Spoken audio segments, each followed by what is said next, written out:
नमस्कार प्यारे साथियों, आप सभी का स्वागत है रोशन जी के वाटिका के यूट्यूब चैनल पर।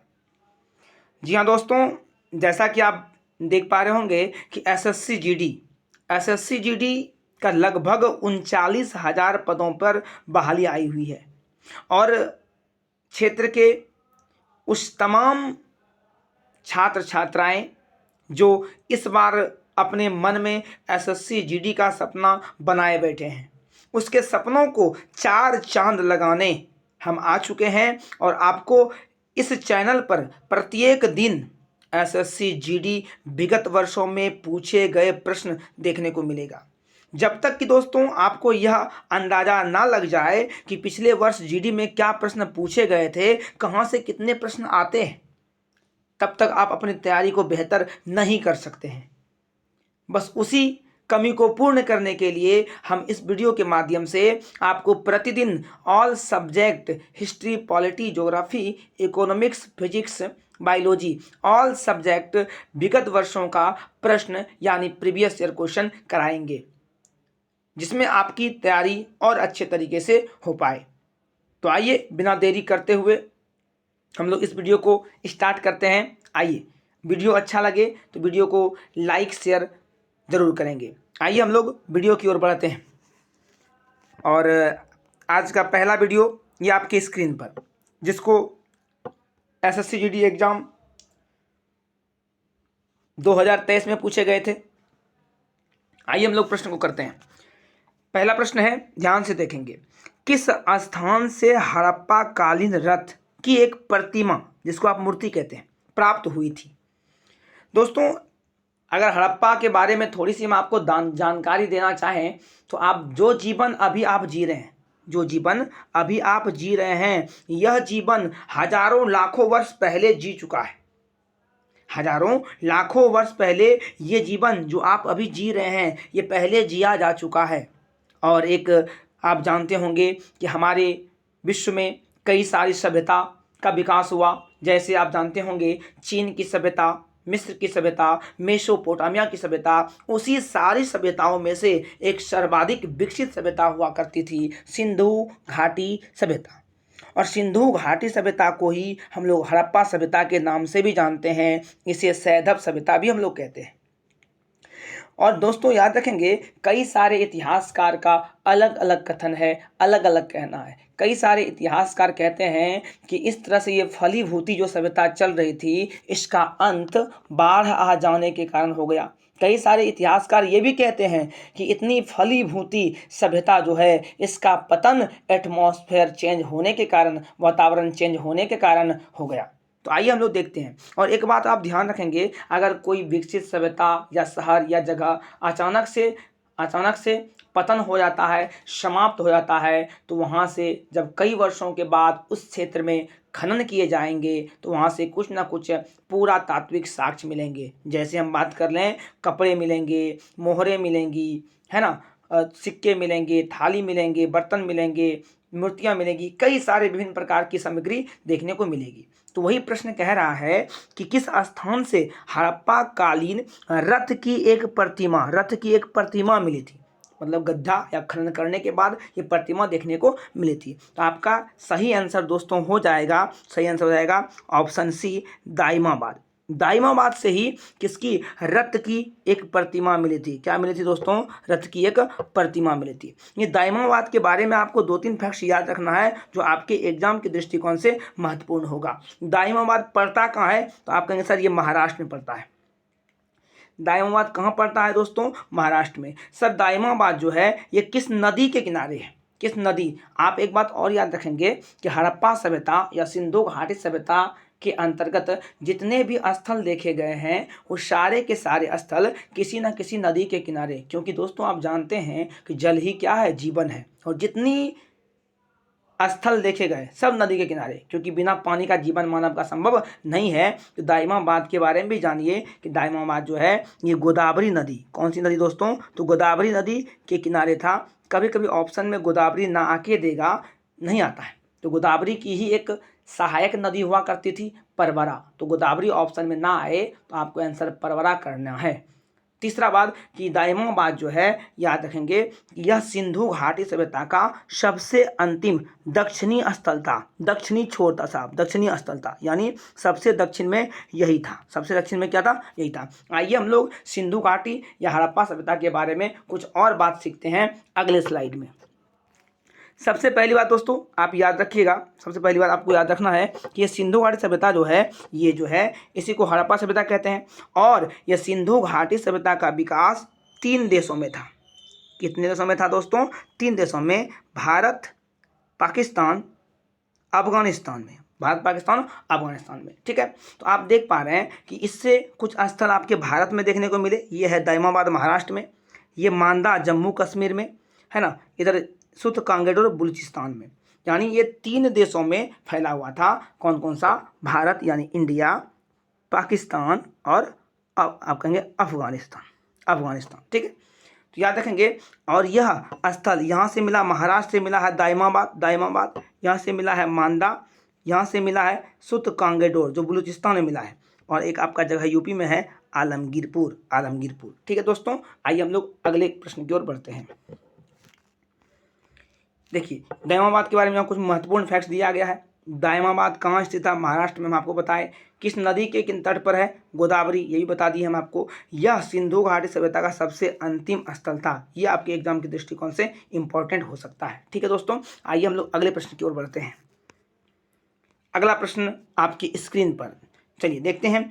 प्राचीन हड़प्पा शहर किस नदी के वर्तमान में सूखे मार्ग के तट पर बसाया गया था? दोस्तों जैसा कि आपको बताया कि सिंधु घाटी सभ्यता या हड़प्पा सभ्यता के जितने भी शहर थे, वो सारे शहर किसी न किसी नदी के किनारे था, किसी न किसी नदी के किनारे बसाया हुआ था। हम आपको बताएं तो वही पूछ रहा है कि सिंधु घाटी सभ्यता के वो कौन से स्थल जो है हड़प्पा शहर, ये किस नदी के किनारे था? तो आपको याद रखना पड़ेगा, जब भी हड़प्पा की बात करें तो आप इसका सीधा आंसर करेंगे कि हड़प्पा रावी नदी के तट पर बसा हुआ था। कौन सी नदी इसका आंसर होगा? हड़प्पा जो था रावी नदी के तट पर स्थित था, रावी नदी। उसी प्रकार से आप कहेंगे हड़प्पा रावी नदी। और आप याद रखेंगे आपको मैक्सिमम जो है 6 आप जानते हैं सिंधु घाटी सभ्यता के 6 बड़े नगर थे, और 6 बड़ा नगर किस नदी के किनारे स्थित है? ये प्रश्न आपको याद हमेशा रखना पड़ेगा, वो किसी से प्रश्न पूछ सकता है, ठीक है। आइए हड़प्पा की जब बात हुई तो हड़प्पा के बारे में 1-2 बात हम और समझ लेते हैं कि हड़प्पा है कहाँ। तो ये पाकिस्तान में है दोस्तों। पाकिस्तान में एक जिला है माउंट गोमरी जिला, वहीं हड़प्पा है।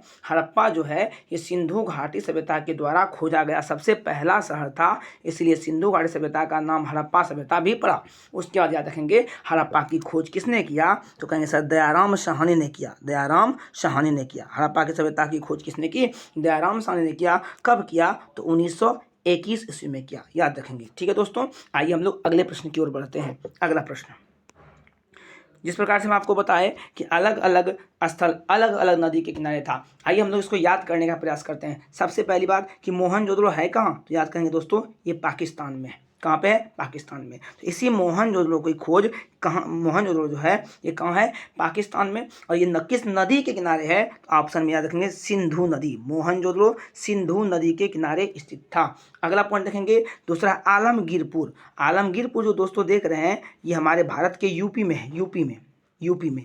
और किस नदी किनारे? तो यूपी में एक नदी है हिंडन नदी के किनारे था। तीसरा आप देख रहे हैं कालीबंगा, और कालीबंगा जो था दोस्तों ये भी भारत के राजस्थान में था। और नदी पूछे तो आप कहेंगे घग्गर नदी कौन सी? घग्गर। उसी प्रकार से अगला देख रहे हैं लोथल जो साहब ये गुजरात में पड़ता है। नदी बोले तो भोगवा नदी कौन सी? भोगवा। अगला है चंदहुदड़ो, ये पाकिस्तान में है। चंदहुदड़ो जो है ये पाकिस्तान में है। नदी बोले तो नदी में आप देखेंगे सिंधु। कभी आप देख लिए कि सिंधु में 2 था, देखिए एक मोहनजोदड़ो ये वाला देखिए मोहनजोदड़ो, और एक देखिए चंदहुदड़ो। ये दोनों पाकिस्तान के हैं, ठीक है। रोपड़ जो है दोस्तों ये पड़ता है पंजाब में, ठीक है। और ये सतलज नदी के किनारे था। और अगला है सुत कांगेडोर, ये पड़ता है बलूचिस्तान में। कौन सी नदी? दास्क नदी। कौन सी नदी? दास्क। उम्मीद करते हैं इतना बात आपको समझ में आ गया होगा। चलिए हम लोग बढ़ते हैं अगले प्रश्न की ओर। अगला प्रश्न देखिए क्या है। हड़प्पा वासियों को तांबा संभवतः वर्तमान के समय में कहाँ से प्राप्त हुआ? याद रखेंगे दोस्तों हड़प्पा जो है ना, हड़प्पा राजस्थान में, कहाँ की बात कर रहे हैं हम? राजस्थान में एक जगह है कालीबंगा बंगा, कालीबंगा। और ये कालीबंगा जो है दोस्तों, ये घग्घर नदी किनारे है। कौन सी नदी?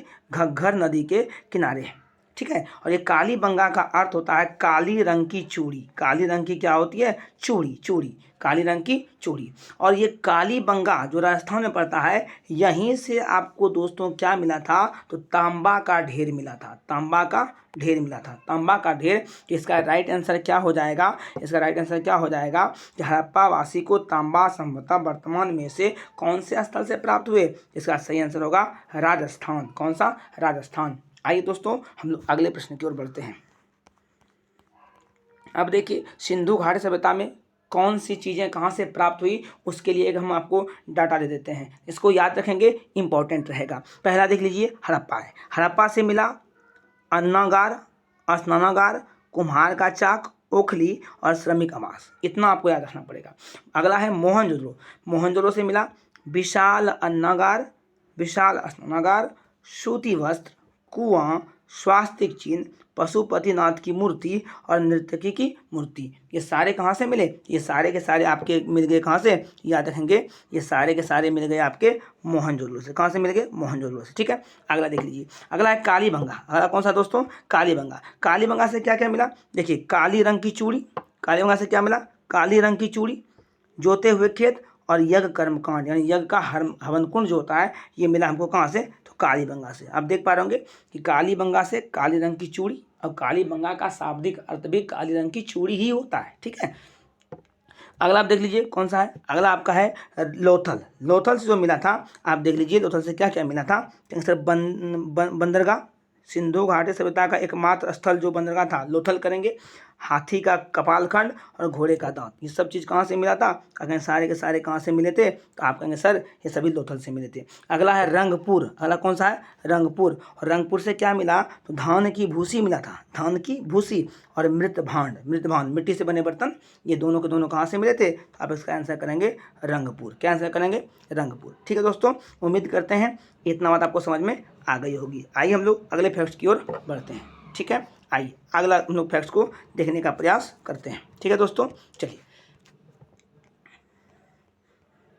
अगला क्वेश्चन, निम्नलिखित में से कौन सा सबसे पुराना वेद है? बड़ा ही इंपॉर्टेंट क्वेश्चन है, पुराना वेद, पुराना वेद। देखिए, सबसे पहली बात कि वेद कितने होते हैं? तो वेद होते हैं 4। वेद कितने हैं? 4, ठीक है। कौन कौन सा? तो आप कहेंगे सर ऋग्वेद, ऋग्वेद, सामवेद, यजुर्वेद और अथर्ववेद। कौन सा वेद? अथर्ववेद, अथर्ववेद। तो वेद कितने? 4, ऋग्वेद, सामवेद, यजुर्वेद, अथर्ववेद, ठीक है। तो इस चारों वेद में सबसे पुराना वेद की बात कर रहा है। सबसे पुराना वेद कौन सा है? याद रहे, जब भी आपको सबसे पुराना वेद बोले, आपका आंसर क्या होना चाहिए? ऋग्वेद। सबसे पुराना वेद कौन सा है? ऋग्वेद। कौन सा है? ऋग्वेद। और यही जो दोस्तों ऋग्वेद है, ऋग्वेद में जो है ये सबसे पुराना है। क्या है? ये सबसे पुराना है। और ऋग्वेद में याद रखेंगे कि मंडल कितने हैं? मंडल 10 है, सूक्त 1028 है और श्लोक 10,462 है। 10,000 कितने हैं? 462। तो आपके एग्जाम में जब भी आपसे प्रश्न पूछे जाएं कि सबसे पुराना, सबसे प्राचीन या सबसे पहले वाला वेद कौन सा है, आपको टिक हमेशा करना है ऋग्वेद। अगर आपसे पूछे कि नया वेद कौन है या बाद वाला वेद कौन है, तो आप करेंगे अथर्ववेद को। ये कौन सा है? नया वेद या आधुनिक वेद, नया वेद या आधुनिक वेद, ठीक है दोस्तों। आइए हम लोग अगले प्रश्न की ओर बढ़ते हैं। देखिए स्लाइड में दिया गया है सबसे नवीन वेद, नवीन मतलब नया होता है, आधुनिक कहिए, बात एक ही है, तो आपको आंसर करना पड़ेगा अथर्ववेद। गद एवं पद वाला वेद यजुर्वेद को कहते हैं, यानी गद कहानी और कविता वाला वेद कौन सा है? तो यजुर्वेद है। उसके बाद भारतीय संगीत का जनक, मोस्ट इंपॉर्टेंट कौन सा है? सामवेद। सामवेद को भारतीय संगीत का जनक कहते हैं। इसी में 7 स्वरों का वर्णन किया गया है, सारेगामा होता है ना, तो उसमें सामवेद में। उसके बाद ऋग्वेद, सामवेद, यजुर्वेद को वेदत्री भी कहते हैं, वेदत्री भी कहते हैं, ठीक है दोस्तों। आइए हम लोग अगले प्रश्न की ओर बढ़ते हैं। अगला प्रश्न देखिए क्या है, निम्नलिखित में से किस नदी का नाम ऋग्वेद में केवल एक बार आया है? कितने बार आया है? एक बार आया है। दोस्तों एक बात याद रखेंगे कि मुख्य तौर पर ऋग्वेद में जो है कई सारी नदियों की चर्चा की गई है, जिसमें गंगा भी है। गंगा का वर्णन एक बार किया गया है, यमुना का 3 बार किया गया है, सिंधु का 60 बार किया गया है। लेकिन पवित्र नदी की बात करें ना तो उसमें पवित्र नदी सरस्वती को दिखाया गया है। किसको दिखाया गया? पवित्र नदी किसको दिखाया गया? सरस्वती को दिखाया गया है। तो प्रश्न कहता क्या है, निम्नलिखित में से किस नदी को ऋग्वेद में केवल एक बार, तो हम बताएं एक बार किसको? गंगा को। गंगा का चर्चा ऋग्वेद में कितना बार? एक बार। इस क्वेश्चन का सही आंसर होगा ऑप्शन ए, एक बार। यमुना पूछता तो 3 बार, सिंधु पूछता तो 360 बार, लेकिन पूछता सबसे पवित्र नदी कौन सी है, तो आपका आंसर क्या होता? सरस्वती। क्या होता? सरस्वती। आइए हम लोग अगले प्रश्न की ओर बढ़ते हैं। देखिए स्लाइड में दिया गया है, ऋग्वेद में गंगा नदी का 1 बार, यमुना का 3 बार उल्लेख है।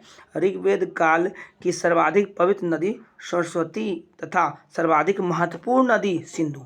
सर्वाधिक महत्वपूर्ण नदी कौन सी है? सिंधु। आइए हम लोग अगले प्रश्न की ओर बढ़ते हैं।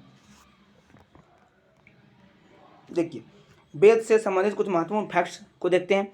वेद की संख्या 4 है। कौन कौन सा? ऋग्वेद, सामवेद, यजुर्वेद, अथर्ववेद।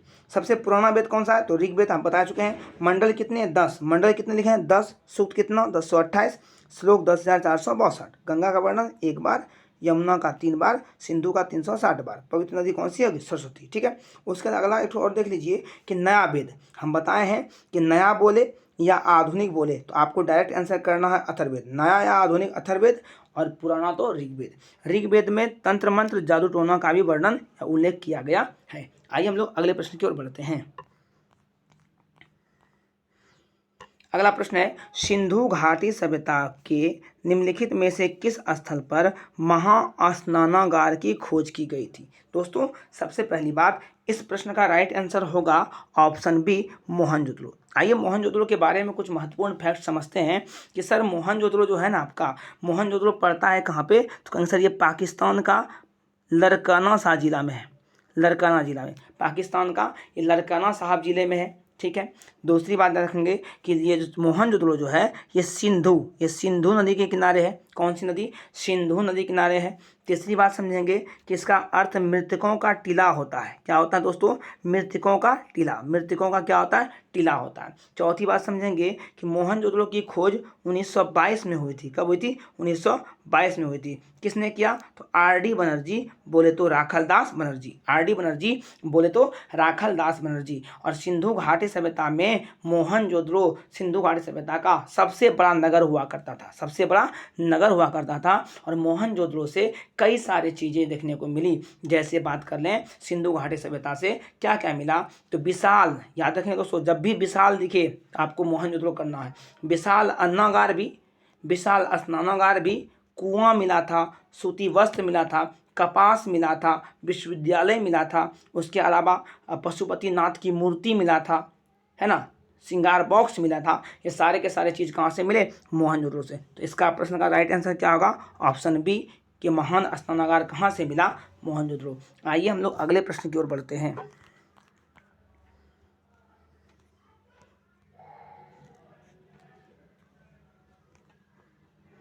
देखिए यहाँ दिया भी गया, स्लाइड में दिया गया है, मोहनजोदड़ो नर्तकी की कांस की मूर्ति, 3 मुख वाला देवता जिसको पशुपतिनाथ बोले हम लोग की मूर्ति, मातृ देवी की मूर्ति, वो भी किसका? तो कांसा का। कांसा का मूर्ति था दोस्तों, कांसा, याद रखें कांसा का। इसलिए सिंधु घाटी सभ्यता को हम लोग कांस्ययुगीन सभ्यता भी कहते हैं। कालीबंगा जो कि राजस्थान में पड़ता है ना, यहाँ से क्या मिला? जोते हुए खेत, अग्नि पूजक का साक्ष्य यानी हवन कुंड मिला था। लोथल जो है साहब ये गुजरात में पड़ता है।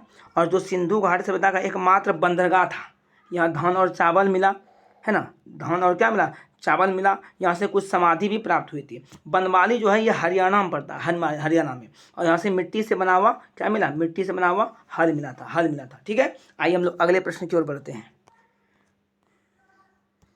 अगला प्रश्न है, हड़प्पा कालीन स्थल रंगपुर भारत के किस वर्तमान राज्य में है? तो रंगपुर जो पड़ता है ना, ये पड़ता है आपका गुजरात में। कहाँ पड़ता है? गुजरात में। रंगपुर कहाँ पड़ता है? गुजरात में, याद रखेंगे। ठीक है दोस्तों। आइए, और रंगपुर से ही धान का भूसा मिला था। धान का या चावल की भूसी, चावल की भूसी मिली थी, याद रखेंगे। ठीक है। चलिए हम लोग अगले प्रश्न की ओर बढ़ते हैं। दोस्तों एक इंपॉर्टेंट प्रश्न आप ध्यान से सुनेंगे। आपसे कभी एग्जाम में पूछ दिया जाए कि वेद कितने हैं, क्या पूछा जाए कि वेद कितने हैं, तो आप आंसर करेंगे 4 हैं। कितने हैं? 4 हैं। आपसे पूछे कि वेदांग कितने हैं, वेदांग कितने हैं, तो वेदांग पूछे तो कहेंगे 6।